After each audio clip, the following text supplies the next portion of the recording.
Hello friends, welcome to PSC study circle Delhi. कैसे हैं आप सभी? आई होप कि आप सभी अच्छे होंगे और घर पर होंगे। फ्रेंड्स, हम एसएससी सीजीएल और सीएचएसएल और एसएससी एमटीएस तीनों में से कोई भी एग्जाम हो, तो इन तीनों ही एग्जाम्स में जो जीके का पोर्शन है वो काफी अहम रोल रखता है और काफी स्कोरिंग है। हम इस बात को समझ सकते हैं कि 25 क्वेश्चंस जिनको आप with in 8 to 10 minutes maximum, ये मैक्सिमम है, 8 to 10 मिनट्स में हम ये 25 क्वेश्चंस को सॉल्व करके एक अच्छा स्कोर गेन कर सकते हैं।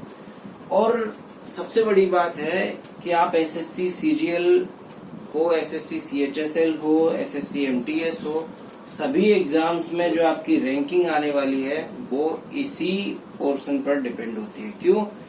आप मैथ्स को कम से कम 20 से 25 मिनट लगते हैं, रीजनिंग को भी आप 10 मिनट में नहीं कर सकते, इंग्लिश को भी नहीं कर सकते। एक जीके का पोर्शन ऐसा है जिसको आप 8 से 10 मिनट में विद इन 8 to 10 मिनट्स आप इसको सॉल्व कर सकते हो और एक अच्छा स्कोर गेन कर सकते हो। ओके। और कई फ्रेंड्स का ना ये एक थॉट होता है कि यार कितना पढ़ा जाए, कैसे पढ़ा जाए। एसएससी का जो जीके है उसका जीके का पोर्शन इतना वास्ट है कि कुछ समझ नहीं आता। कोई कहता है लूसेंट पढ़ लो, कोई कहता है घटना चक्र पढ़ लो, कोई कुछ कहता है, कोई कुछ कहता है। तो ऐसा नहीं है फ्रेंड्स। एसएससी का जो सिलेबस है उसका भी एक लिमिटेड पोर्शन है। यदि उसको समझा जाए, यदि उसको एक स्ट्रेटजी के साथ पढ़ा जाए तो एक बहुत लिमिटेड पोर्शन है और इजीली उसको कवर किया जा सकता है, उसमें एक स्कोर किया जा सकता है।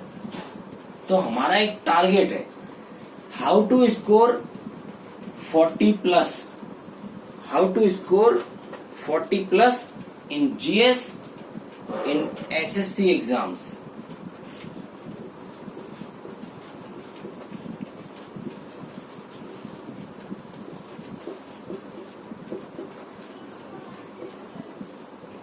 तो आज हम इसी पर बात करते हैं। आज हम एक स्ट्रेटजी के साथ अपनी जो एसएससी के जीएस पोर्शन की जो तैयारी है, हम एक स्ट्रेटजी के साथ शुरू करेंगे कि किस तरह हमें अबव 40 मार्क्स गेन करने हैं ताकि हम एक अच्छी रैंक ला सकें। आपको पता है कि यही एक पोर्शन है जो आपको टैक्स असिस्टेंट से लेकर इंस्पेक्टर और इंस्पेक्टर से लेकर एग्जामिनर तक ले जा सकता है। सीजीएल के एग्जाम्स में आपकी रैंक बना सकता है। आपको पता है कि जितने भी टॉप रैंक स्टूडेंट्स होते हैं, जितने भी टॉप रैंकर्स होते हैं, वो सभी उन सभी के आप देखिएगा टियर 1 में जीएस पोर्शन में अच्छा स्कोर करते हैं। सभी के 40+ आपको देखने को मिलेंगे, अदरवाइज आप उसमें रैंक ले ही नहीं सकते। ओके। क्योंकि क्या होता है, मैथ्स, रीजनिंग, इंग्लिश, ऑलमोस्ट इस पर सभी स्टूडेंट्स का, सभी एस्पिरेंट्स का फोकस होता है। ओके। बट हमेशा ही जो मोस्ट ऑफ दी स्टूडेंट्स होते हैं वो क्या करते हैं, जीएस को थोड़ा लाइटली ले जाते हैं कि भाई जीएस तो ठीक है। कुछ लोग होते हैं जीएस तो कर लेंगे, अरे हम जीएस तो 2 महीने में कर लेंगे, लेकिन इतना भी इजी नहीं है। ओके। और कुछ लोग सोचते हैं यार इतना वास्ट है, कहाँ से पढ़े, कहाँ से नहीं पढ़े, रिसोर्सेज ढूंढते रह जाते हैं। कुछ लोग मिसगाइड हो जाते हैं, कोई लूसेंट पढ़ने लगता है, इतनी बड़ी लूसेंट कौन कौन पढ़ेगा भाई, और कोई घटना चक्र पढ़ने लग जाता है। कोई कहता है एनसीईआरटीज पढ़ लो 6 to 12। और 6 to 12 की एनसीईआरटीज को इतनी छोटी थोड़ी ना है कि आप 1 महीने में 2 महीने में पढ़ के खत्म करोगे और आपको सब कुछ समझ आ जाएगा, है ना। तो इसके लिए हमें जरूरत होती है कि स्ट्रेटजी और एक लिमिटेड हमें पता होना चाहिए कि हमें कितना पढ़ना है और एसएससी हमसे क्या पूछता है, कहाँ से पूछता है, किस टाइप के क्वेश्चन पूछता है। ओके। तो इसलिए मैंने सोचा कि आप सभी के लिए एसएससी सीजीएल का टियर 1 हो या एसएससी सीएचएसएल का हो या फिर एसएससी एमटीएस का एग्जाम हो, तो इसके लिए हम एक जीएस की एक स्ट्रेटजी बनाए और आप लोगों के साथ में अपनी ये स्ट्रेटजी शेयर करूं। और इवन मैं कोशिश करूंगा आज से आप लोगों के लिए ये एसएससी जीएस का पोर्शन मैं आप लोगों को प्रोवाइड कराऊंगा। ओके। मैं खुद पढ़ाऊंगा आप लोगों को। तो हम एक स्ट्रेटजी के साथ पढ़ेंगे। हम इसमें जो भी टॉपिक्स हैं हम एक स्ट्रेटजी के साथ सभी टॉपिक्स को वन बाई वन कवर करेंगे। ओके, मेरा सबसे बड़ा यही मैं कोशिश करूंगा कि आप में से most of the students 40 plus marks gain करो। ओके, यहाँ पर हम टॉपिक बाय टॉपिक पहले स्टडी करेंगे, वन डे हम स्टडी किया करेंगे और नेक्स्ट डे हम उसके एमसीक्यूज सॉल्व किया करेंगे, जिससे कि आपको अपने आप में ये पता चलेगा कि आप कितना कुछ सीख रहे हो, आप कितना कुछ लर्न कर रहे हो। ओके, आप कैसा परफॉर्म कर रहे हो, आपके अंदर इम्प्रूवमेंट हो रहा है। ठीक है, तो कोई भी टॉपिक पढ़ने के बाद नेक्स्ट डे जब आप उसके एमसीक्यूज सॉल्व करोगे तो आपको समझ आएगा कि आपका परफॉर्मेंस कितना इम्प्रूव हो रहा है। ठीक है, तो आइए हम इसकी स्ट्रेटजी पर बात करते हैं कि हमें क्या क्या पढ़ना है, क्या क्या टॉपिक पढ़ने हैं। ओके, तो पहला है करंट अफेयर्स।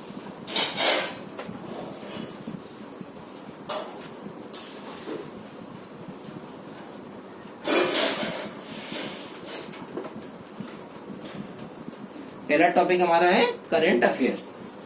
फ्रेंड्स, एसएससी का आप कोई भी एग्जाम देखो, किसी भी ईयर का आप क्वेश्चन पेपर उठाकर देखो और किसी भी शिफ्ट का हो आप उठाकर देखो, आपको मिनिमम 5 से 6 और 7 क्वेश्चन तक आपको करंट अफेयर्स से देखने को मिलेंगे। ओके, अब आप सोच सकते हो कि जो करंट अफेयर्स का जो वेटेज है इसमें वो कितना अहम है, कितना अहम रोल अदा कर रहा है ये। ओके, अब 5 to 7 क्वेश्चंस यदि करंट अफेयर्स आपको दे रहा है, यानी आप इनको सॉल्व करके कितने मार्क्स ले सकते हो? 12 to 14 मार्क्स।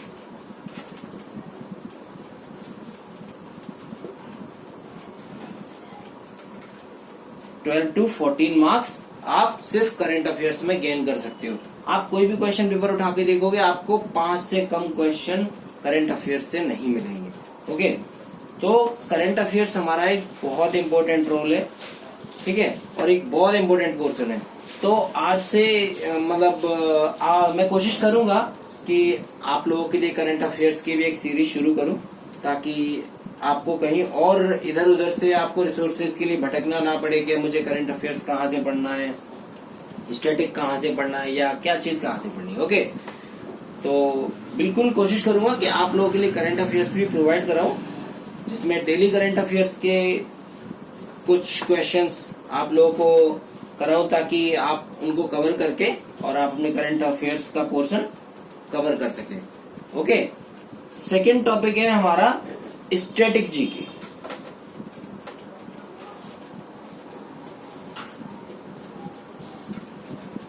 सेकंड टॉपिक हमारा static GK. Friends, current affairs के बाद जिसका सबसे ज्यादा वेटेज है वो है स्टैटिक जीके। आपको हर एग्जाम में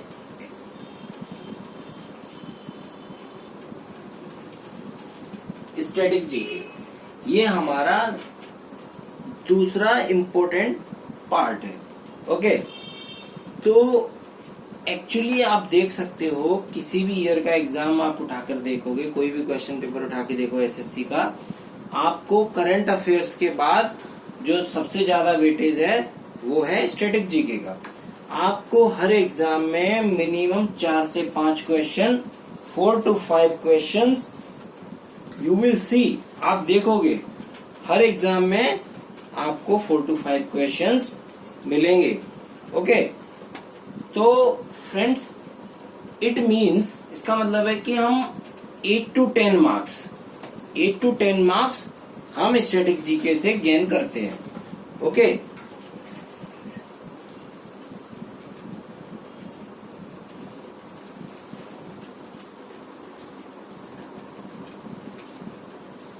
ओके, 8 to 10 मार्क्स हम इसमें गेन कर सकते हैं।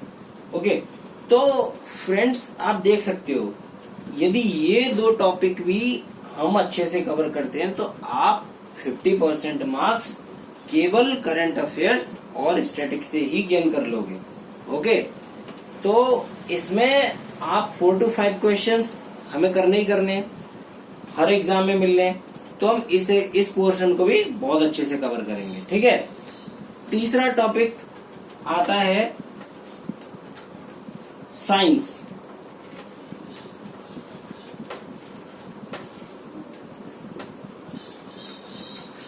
फ्रेंड्स, जो हमारा थर्ड टॉपिक है ये है science, general science.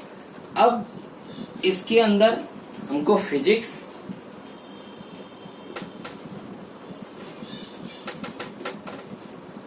Chemistry, bio और कंप्यूटर,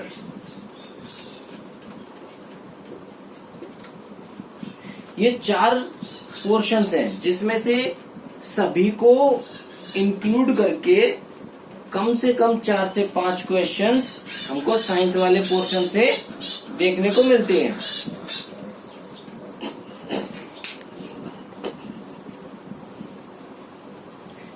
तो फ्रेंड्स, इस पोर्शन में भी हमको 4 to 5 क्वेश्चंस एवरी ईयर देखने को मिलता है। ओके, तो एक इम्पोर्टेंट पार्ट होने की वजह से 8 to 10 marks, it means 4 to 5 question means 8 to 10 marks, ये पोर्शन भी हमको देता है। लेकिन हम एक एसएससी के ट्रेंड पर बात करें, 2017 तक साइंस का अच्छा खासा वेटेज रहता था।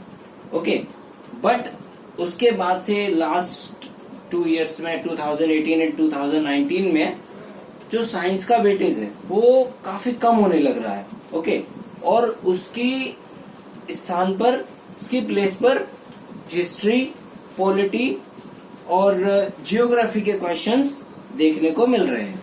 ओके, जैसे आपने देखा हो 2000 अभी जो 19 में एग्जाम हुआ था, ओके, उसमें भी हिस्ट्री के क्वेश्चंस काफी देखे गए, ज्योग्राफी के क्वेश्चंस भी काफी देखे गए, है ना। तो साइंस का जो ट्रेंड है, जो वेटेज है, वो काफी कम होता जा रहा है।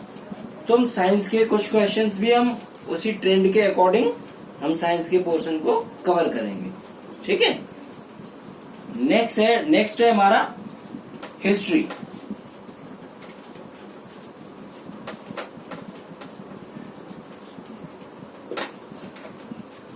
फ्रेंड्स, हिस्ट्री में क्या है? हिस्ट्री में 3 पार्ट है, एंशिएंट हिस्ट्री,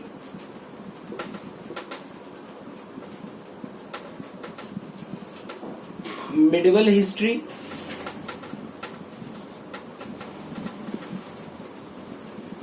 और मॉडर्न हिस्ट्री।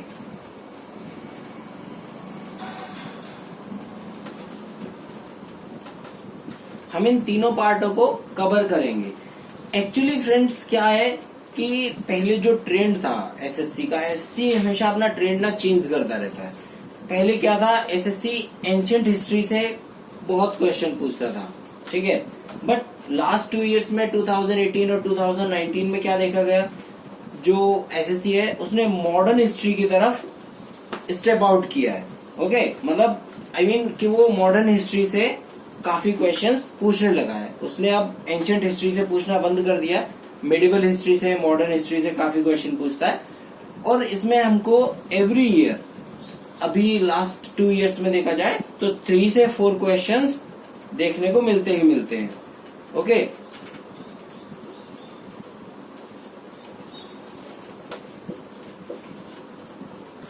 थ्री से 4 क्वेश्चंस, ठीक है। तो इस वजह से हमारा ये पोर्शन, ये जो सब्जेक्ट है, ये भी काफी इम्पोर्टेंट हो जाता है, क्योंकि हम किसी भी सब्जेक्ट को स्किप नहीं कर सकते।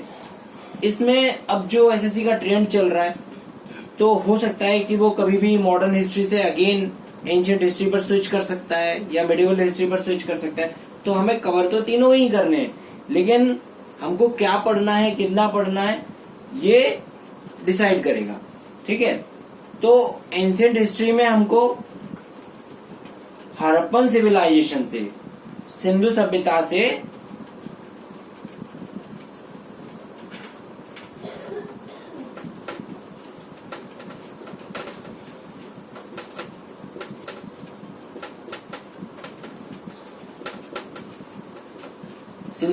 से कहूं या हड़प्पन सिविलाइजेशन कहूं, इंडस वैली सिविलाइजेशन कहूं, यहां से लेकर हमको कहां तक पढ़ना है, 10वीं शताब्दी ईसा पूर्व।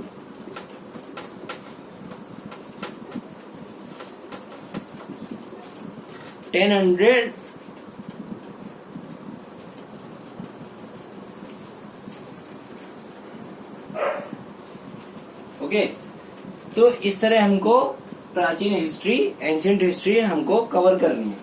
इसको हम जितना एसएससी पूछता है, एसएससी के ट्रेंड के अकॉर्डिंग हम इसको तैयार करेंगे। ओके, इसको आप किसी भी नोट से जहां से आप चाहो आप पढ़ भी सकते हो। बाकी यदि आप चाहो, आपको अगर कन्वीनियंट लगेगा तो आप हमारी वीडियोस को देखिएगा, आपको लगेगा कि आपने कुछ पढ़ा है। ओके, सेकंड है हमारा मिडिवल हिस्ट्री।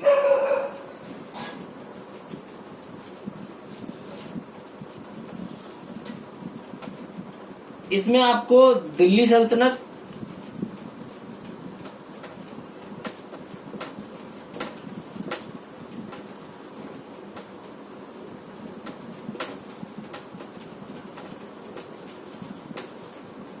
और मुगल्स,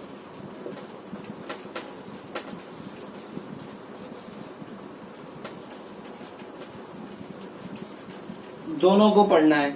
ओके, इसमें आपका दोनों का इंपॉर्टेंट रोल है। दिल्ली सल्तनत से भी क्वेश्चन पूछता है एसएससी, और मुगल से भी क्वेश्चन पूछता है। ठीक है, इसके बाद हम स्विच करते हैं मॉडर्न हिस्ट्री की तरफ। तो फ्रेंड्स, मॉडर्न हिस्ट्री में क्या है कि एक तो आपको आप नोट कर लीजिए कि इंडियन नेशनल कांग्रेस, भारतीय राष्ट्रीय कांग्रेस की स्थापना से लेकर 1947, from Indian National Congress to 1947, जो इंडिया का फ्रीडम ईयर था, वहां तक अपन को ये मॉडर्न हिस्ट्री कवर करना है। इसके अलावा यदि आप कर सकते हो तो 1857 से पहले का, इट मीन्स जो 1757 से लेकर 1857 के बीच में जो भी रिवोल्ट हुए हैं, जो भी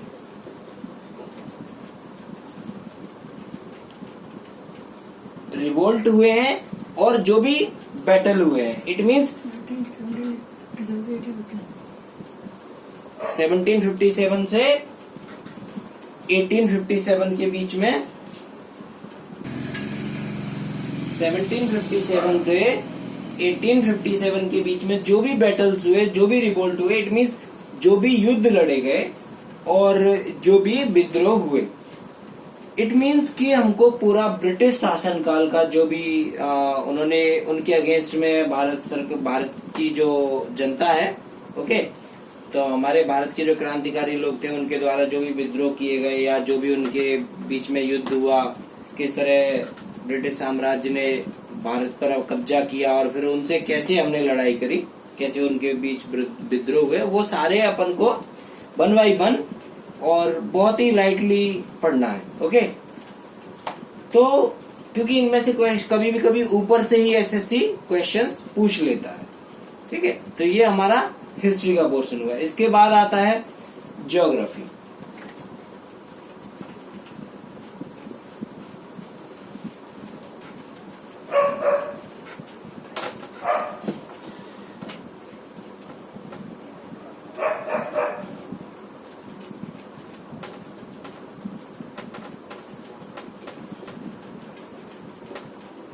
फ्रेंड्स, यदि हम वर्तमान में देखें, यदि हम करंट में देखें, तो एसएससी का ट्रेंड ज्योग्राफी की तरफ काफी ज्यादा स्विच कर चुका है। पहले एसएससी ज्योग्राफी में से कभी 1 या 2 क्वेश्चंस पूछा करता था, बट प्रेजेंट में क्या है, लास्ट 2 ईयर से एसएससी ज्योग्राफी से 4 to 5 क्वेश्चंस पूछने लग गया है। ठीक है, इट मीन्स जैसे आप देखते हो कि जो भी आपके दर्रे हैं, आपकी झीलें हैं, आपकी नदियां हैं, और आपके जो नेशनल पार्क्स हैं, ओके, आपकी जो अदर जो आपकी स्टेट्स हैं, उनकी जो साइट्स हैं कि आपकी स्टेट किस किस स्टेट से टच करती है ना, तो जो मैप देखना पड़ता है हमको। तो काफी क्वेश्चंस ज्योग्राफी, इस तरह के क्वेश्चंस बहुत ज्यादा पूछने लग गया है। ठीक है, तो ज्योग्राफी का जो पोर्शन है, जो इसका वेटेज है, वो काफी ज्यादा हो गया है लास्ट 2 ईयर्स में। तो हम इसको बिल्कुल लाइटली नहीं ले सकते हैं, क्योंकि यदि इसके 4 to 5 क्वेश्चंस आते हैं और बहुत इजी होते हैं, तो इसमें हम इजीली 8 to 10 मार्क्स तो हम ले ही सकते हैं। ठीक है, तो ये हमारा ज्योग्राफी है। ज्योग्राफी में हमको इंडियन ज्योग्राफी भी करना है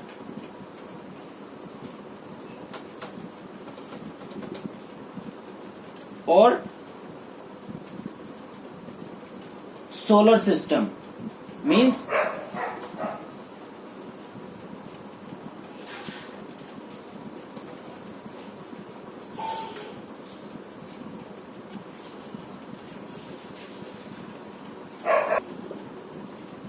या सौरमंडल, सोलर सिस्टम या सौरमंडल को हमें पढ़ना है। इंडियन ज्योग्राफी और वर्ल्ड ज्योग्राफी में से हम सोलर सिस्टम को पढ़ेंगे, सौरमंडल को पढ़ेंगे। ओके, तो नेक्स्ट है हमारा कॉन्स्टिट्यूशन।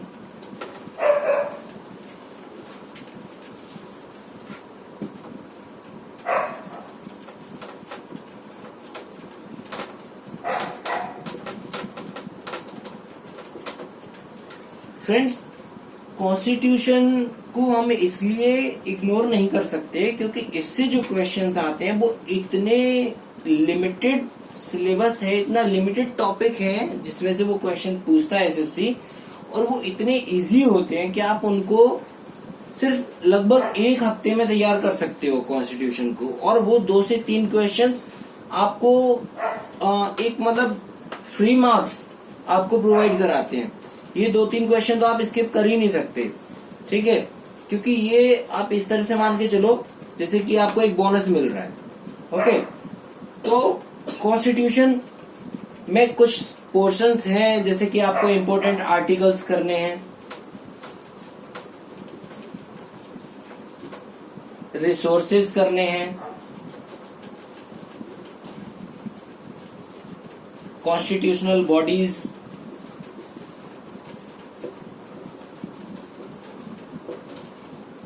पार्लियामेंट,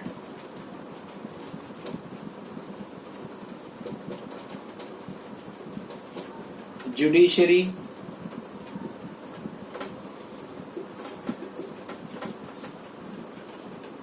इस तरह से फंडामेंटल राइट्स, इस तरह से हमारी जो कॉन्स्टिट्यूशन है ये 2 से 3 क्वेश्चंस आते हैं और ये सारे टॉपिक्स को हम 1 by 1 कवर करेंगे। ओके, इसके बाद लास्ट है हमारा इकोनॉमी।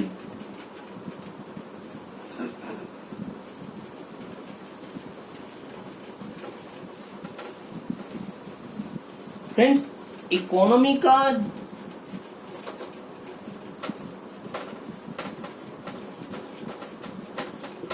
वो इतना कम है कि एसएससी ऑलवेज, हमेशा पहले तो ऐसा होता था कि एसएससी 2 क्वेश्चंस मिनिमम पूछता ही था, बट करंट में देखा जाए since last 2 years SSC only 1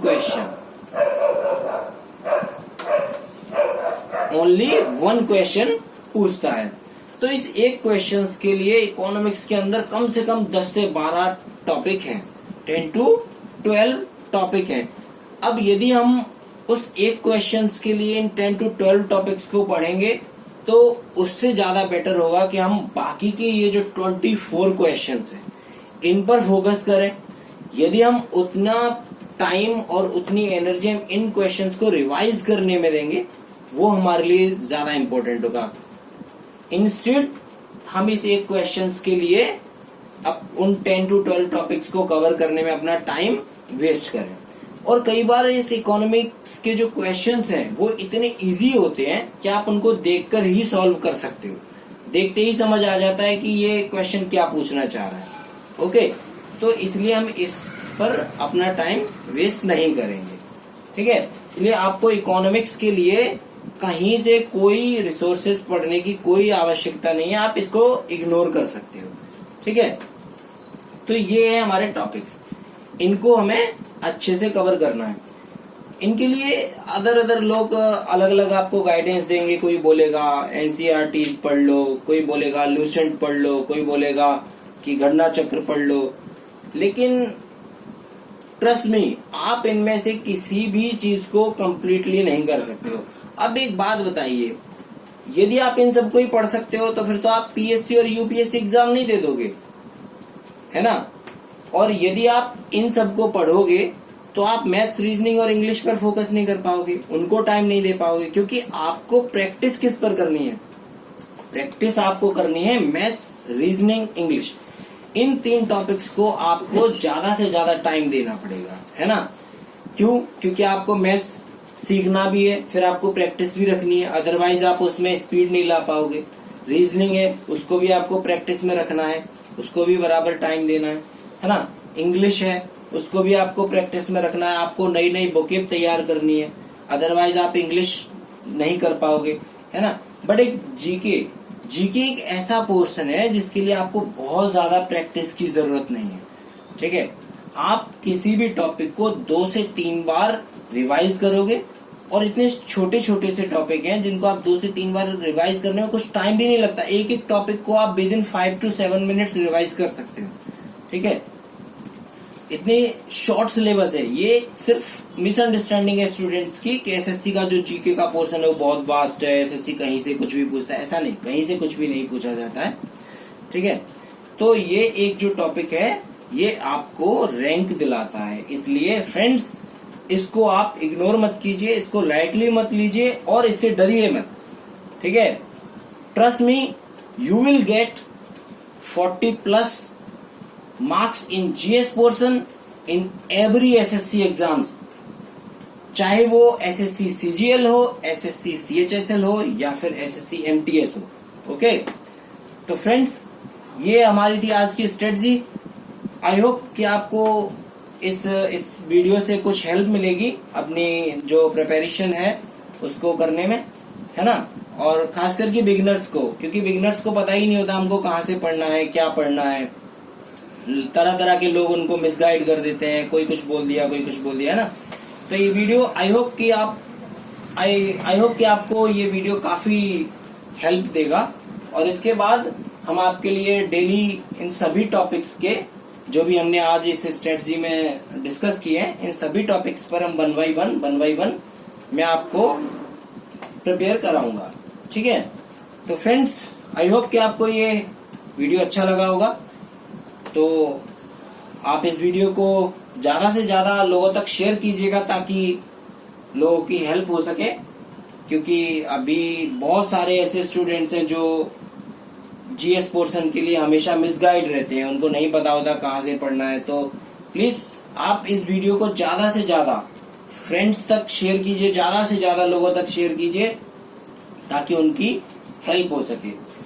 और हम डेली इसी चैनल पर आपके लिए करंट अफेयर्स और ये सभी, चाहे वो स्टैटिक जीके हो या हिस्ट्री हो या ज्योग्राफी हो या पॉलिटी हो, है ना, ये सब, या साइंस हो, हम सभी टॉपिक्स के लिए आपके लिए लेक्चर्स लेकर आएंगे और आपको एसएससी के एग्जाम्स के लिए जीएस इस तरह से पढ़ाएंगे कि आपको लगेगा कि आपने कुछ सीखा है और आप कह पाओगे, आप अपने आप को ये कॉन्फिडेंस दे पाओगे कि you will get 40+ marks. This is our target. Okay, तो फ्रेंड्स आज के लिए इतना ही। Thank you.